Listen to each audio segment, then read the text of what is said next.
সুপ্রিয় দর্শক আসসালামু আলাইকুম, যারা কিচেন বিডি চ্যানেলে আবারও স্বাগতম আপনাদের আরেকটি নতুন রেসিপি দেখার জন্য। আজকে আমি আপনাদের সাথে শেয়ার করব পটেটো কাটলেট রেসিপি। এটি খুবই সহজ এবং খুবই মজাদার খেতে, আর খুবই ঘরোয়া থাকা অল্প উপকরণ দিয়ে আপনারা তৈরি করতে পারবেন। যে কেউ যে কোনো সময় ঝটপট তৈরি করে নিতে পারবেন। আশা করি এই রেসিপিটা আপনাদের ভালো লাগবে। তো রেসিপিটি জানতে হলে একটি লাইক দিয়ে পুরো ভিডিওটি দেখতে থাকুন। এখন চলে যাচ্ছি মূল ভিডিওতে।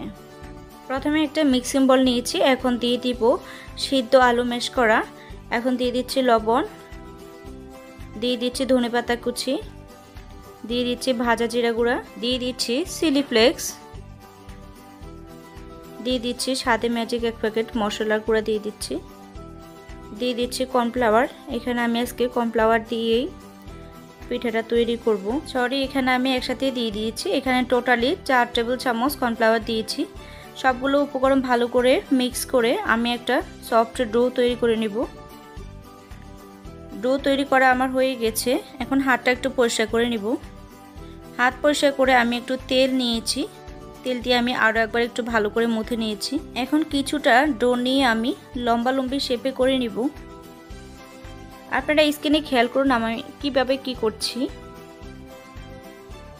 আমি করে নিয়েছি। এখন একটা কাঁটা চামচের সাহায্যে আমি ঠিক এইভাবে করে নিব। হালকা করে প্রেস করলেই হবে। এখন আমি ছুরির সাহায্যে এগুলোকে কেটে নিব। তা আমি এইভাবে সবগুলো করে নিব। এখানে আমি সবগুলো করে নিয়েছি। এখন এখানে আমি একটা ডিম ভেঙে নিচ্ছি। একটা কাঁটা চামচের সাহায্যে ডিমটাকে আমি ভালো করে ফেটিয়ে নিব। ফেটানো হইলে আমি এক পাশে রেখে আমি এখানে ব্রেডক্রাম্স নিয়েছি। এগুলো আমার নিজেরই তৈরি করা। একটা পিঠাকে আমি প্রথমে ডিমে চুবিয়ে নিব, তারপরে ব্রেডক্রাম্সে কোট করে নিব।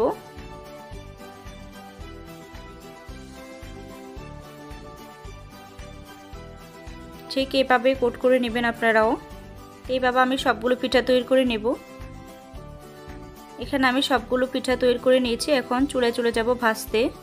তা আমি দিয়ে দিচ্ছি রান্নার তেল।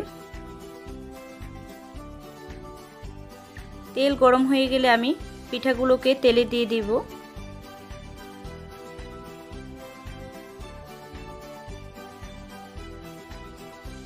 এভাবে আমি সবগুলো পিঠা দিয়ে দিব গরম তেলে।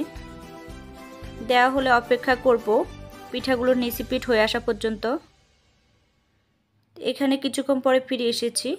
পিঠাগুলোর নিচের পিঠ হয়ে গেছে। এখন আমি উল্টে দিচ্ছি। সবগুলো পিঠা উল্টে দিলে আমি আরও কিছুক্ষণ অপেক্ষা করব আরেক পিঠ হয়ে আসা পর্যন্ত।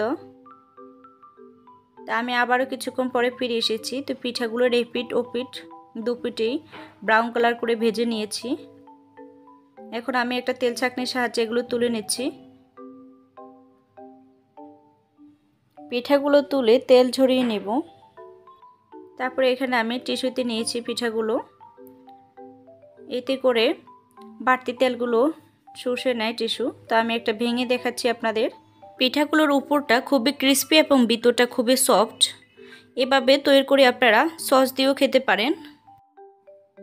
এই ধরনের ঝালে স্ন্যাক্সগুলো বিশেষ করে সস দিয়ে খেতে বেশি মজা লাগে। বাচ্চারাও এভাবে খেতে খুবই পছন্দ করবে। আপনারা এইভাবে খুবই চটপট যখন তখন বিকেলের আড্ডা এবং সন্ধ্যার নাস্তায় এই পিঠাটি রাখতেই পারেন, কিংবা বাচ্চাদের টিফিনেও দিতে পারেন। আশা করি রেসিপিটি আপনাদের অনেক বেশি ভালো লেগেছে। আর যদি ভালো লাগে প্লিজ যারা এখনো পর্যন্ত ভিডিওতে একটি লাইক দেননি প্লিজ একটা লাইক দিয়ে দিন। এরকম সহজ এবং মজাদার রেসিপি পেতে আমার চ্যানেলটি সাবস্ক্রাইব করে পাশে আসা বেল আইকনটি বাজিয়ে রাখুন। আর যারা করে রেখেছেন তাদেরকে অসংখ্য ধন্যবাদ। এখন বিদায় নিচ্ছি। আল্লাহ হাফেজ।